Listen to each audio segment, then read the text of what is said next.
But now we want to turn to our first story of the evening, and that is the two sessions in China, the principal legislative meeting there in that country. And we are very honored to be joined once again here by Tings Chak, who is a researcher at the Tricontinental Institute and a member of the Dongsheng News Collective, which, by the way, just released a great new podcast series. Tings, thanks so much for being with us. Thank you, Rania. Thank you, Eugene. Well, it's always a pleasure to have you with us. And, you know, obviously, of course, almost many things that happen in China are to some degree big news here in the U.S., but always very decontextualized. So there's a lot about the two sessions in the most general sense in the media. But where I wanted to start here, first and foremost, is what are the two sessions and where do they fit in the legislative process of China? Yeah, I think it's good to start at the basics, because the two sessions, it has an interesting name. It's these back-to-back meetings that help set the direction for the country and for the year. And this is a particularly important one because it's following the 20th National Congress at the end of last year. And so the leaders of the state bodies will actually get elected, including presidency and vice president into the government, right? And the two sessions are two important political bodies. The first is what's called the National People's Congress, around 2,900 candidates. And these are actually elected bodies from the grassroots level all the way up to the national level. And their role is really to oversee how the government functions, whether it's about enacting or amending or supervising the implementation of laws or regulations, the election or dismissal of government officials, reviewing, the government processes, etc. And I think one thing that people often don't know is actually at the lowest levels, these deputies are actually elected by vote from the grassroots level. And then the other part is something that's a very interesting, I think, characteristic that was established after the revolution in 1949, which is the Chinese People's Political Consultative Conference. Very, very long name. People always like CPPCC. But anyways, this is a large body for consultative, and it's an advisory body. And interestingly, I just want to point out is that this is mostly non-CPC members. So this is really a place where the other 8 parties that exist in China, mass organizations representing women, workers, youth, but also industry, different sectors of society, ethnic minority groups, and other sort of invited individuals get to provide advice, basically. This is the advisory body. So they're really two pillars of China's unique political system, but I won't go on too much about it. Dongsheng actually just released a monthly publication, and the first explainer we did is on this two sessions, so people can check that out. And there's also a video we just launched today. Yeah, everybody should definitely be getting their news about China from Dongsheng News Collective, which, of course, Tings, you're a part of. One of the big topics that was dominating Western media throughout the week because of these two sessions was Xi Jinping's speech, where he responded directly to this growing U.S.-China tension.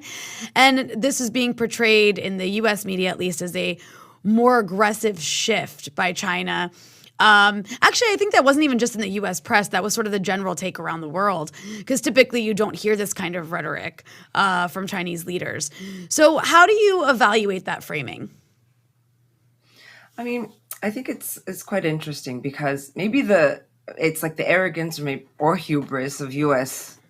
hegemony is that it thinks it's at the center of everything, including the most important annual political event of the second largest economy in the world, or the two sessions, but just isn't. So, she made some comments about the U.S., but it was actually a very small part of his actual speech and intervention, because ultimately it's around the future of the country and it's not just about the U.S. But that being said, in terms of looking at that shifting tone towards the U.S. over time, I mean, and I know that aggression has been used often to describe the Chinese diplomatic voice. We are seeing a shift, but I think the aggression that we're seeing and sort of the responses to real aggression, the escalating provocations by the U.S., be it the sanctions, the trade war, media war, the escalations regarding Taiwan, and up to most recently, using F-16 to, fire a missile to take down a balloon. Not to speak of the aggressions towards the rest, the countries and peoples and sovereign nations. That being said, there has been, I think, a stronger tone from the Chinese side.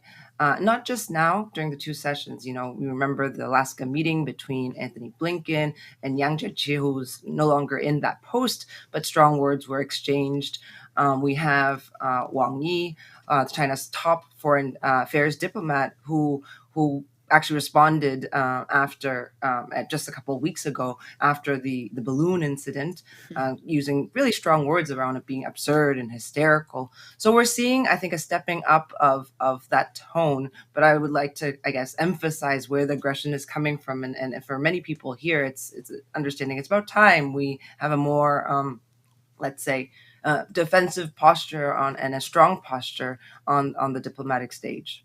But I think one thing I want to mention is that I guess Wang Yi, the Chinese diplomat, was saying that, the balloon incident and amongst other things, and maybe this focus on the words that she has used in this two sessions is a bit of a political farce. It's a bit of a smoke screen against the real issues that, of course, the Western media will never talk about. I mean, the real content of the two sessions.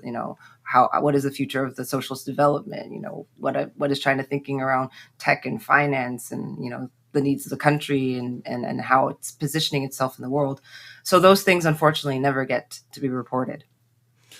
Well, I'm glad you bring that up, because one of the things that, has been highlighted certainly in the state media there and in certainly the specialist media are, some of the reforms that are happening around the financial industry, which, is one of the biggest topics. Certainly if you read the Wall Street Journal on a regular basis, also the New York Times, there's always about to be some massive, financial collapse in China. Somehow it never materializes the way they say, but they're always saying that there's something, some hidden bomb and said this or that market or whatever it may be. So I was hoping you could talk a little bit more about that, because it did seem like that was something that China was also trying to message to the world is a major change they're looking to make in the next year or so.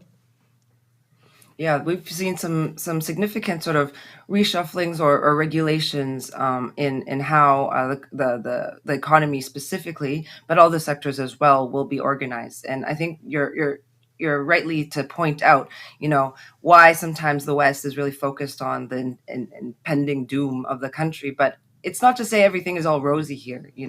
Coming out of the 3 years of the pandemic, there's been many things around risks in the financial sector that these reforms are trying to address.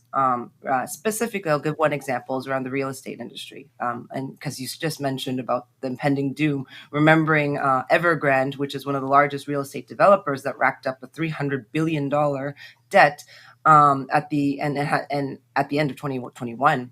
And so there has been a question of real estate and how this is going to affect the rest of the economy, because real estate is huge in China. It's 13% of the GDP. It's a third of the economic growth of the country, and really the basis of the local government revenue. So right now, I mean, despite the fact that it didn't become a Lehman Brothers, didn't collapse, the 2008 did not happen here as much as the Western pundits wanted to see. Beijing has been ramping up some efforts on this area. So first was these 3 red lines, trying to limit borrowing policies of developers, but also bringing in interesting measures like, getting state-backed companies to buy assets from Evergrande, or getting, for example, 10 local governments together to manage the revenue and manage the money flow of a private company to be able to ensure that, houses are being delivered to the home buyers. And I think that's one of the things that people don't get to understand, is that under a social system, even with a mixed economy, there are a whole set of mechanisms and tools, both economic and political, and not just the market itself, that aren't available in a capitalist society, of how to avert and reel in some of the challenges of the private sector or the financial sector. And what we're seeing with some of these oversight bodies that have been created to manage these risks in these 2 sessions will help with some of the things that have already been in place over the last few years, help to, control rent prices, or curtail the financialization of the sector, or affirm, really, I mean, one of the big things is around the houses are for living in and not for speculation, which the government has been really pushing for, looking at this financial risk posed by real estate. But that being said, there's been other areas that are quite interesting too, strengthening or kind of restructuring some of the science and technology ministries, knowing that tech is very much at the center of this new Cold War, the kind of Look at the U.S. So-called containment strategy, looking at semiconductors, AI, biotech. So a lot of that restructuring is also happening here to kind of more align some of these ministries' work with more strategic interests of the country and responding to the conjunctural and geopolitical reality we've been living in. One thing about this entire process is the way that it's presented is it's like as if it's like just this sort of rubber stamp fake legislator. But in reality, what you're talking about actually seems part of this kind of deeper democratic process in China. Do you think that's fair to say? Yeah, I mean, I think because our understanding of democracy, like let's say the general common sense, is framed around the Western liberal democracies, believing that the voting at the ballot box between every 4 or 5 years between this party or that one is somehow less of a rubber stamp and more representative of the people's will and aspirations. But I guess it just can't, that's just not the only model that exists. And we have lots of reason to believe that model also is not the only thing that works or even is working. But I think it's also a narrow view to think that, all of this, is just a political farce. It's a way to really consolidate the personal political power of one man over, 1.4 billion people. And it's just not a possibility. China is such a complex society. It's such a large territory, so diverse with so many people. You can't build, a country up until the second largest economy by coercion alone. You need a huge amount of participation at different levels. And in order to even pass a single law, to enact it, to make it happen, 1.4 billion people, I think sometimes it's hard to conceive of how big a country this is and how complex it is to govern. But I'll give one concrete example of how something will actually get passed or kind of brought to these two sessions.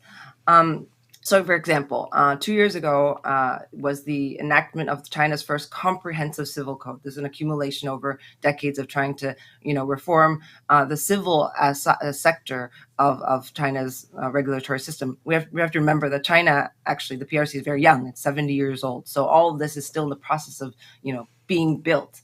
So before that civil code, which has like 1,200 articles on everything from, property law to, marriage law, inheritance, rights around, the internet and other things like that, you actually had a process of 4 or 5 years where huge amounts of public opinion were being solicited. So this will actually happen, getting maybe thousands of opinions from the grassroots level throughout the National People's Congress system. But then there will be online consultations, in-person consultations. I mean, that a civil code alone got over 1 million public, just general members of the public opinion on these different sectors of this one civil code. And I think this is the lead up, I think, about 4 or 5 years before it actually even gets brought into the National People's Congress meeting, this annual meeting, and voted and passed on. So it's not possible that one person just with an iron fist can be able to develop even pass one legislation like this. It requires literally millions of people participating to be able to build the consensus, let's say, and also build the sort of the political will to be able to enact it. And that's the thing that people don't see. And they see it's a rubber stamp. People show up in their suits, or whatever else once a year. And then, just, okay, done and dusted. That's our job done. But it's all the work in the lead up and the participation that are required because China is a highly consensus-based society still.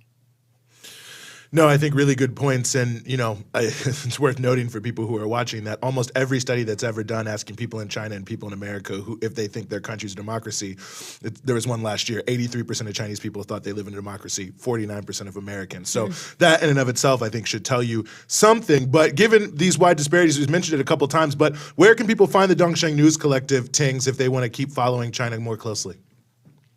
Yeah, absolutely. You can find us at Dongsheng News, DONGSHENG news, basically on all the social media platforms. So check us out and find our website. Right on. Tings Chak, researcher at the Tricontinental Institute and member of the Dongsheng News Collective. Thank you once again for giving us some of your valuable time here on the Freedom Side. Thank you.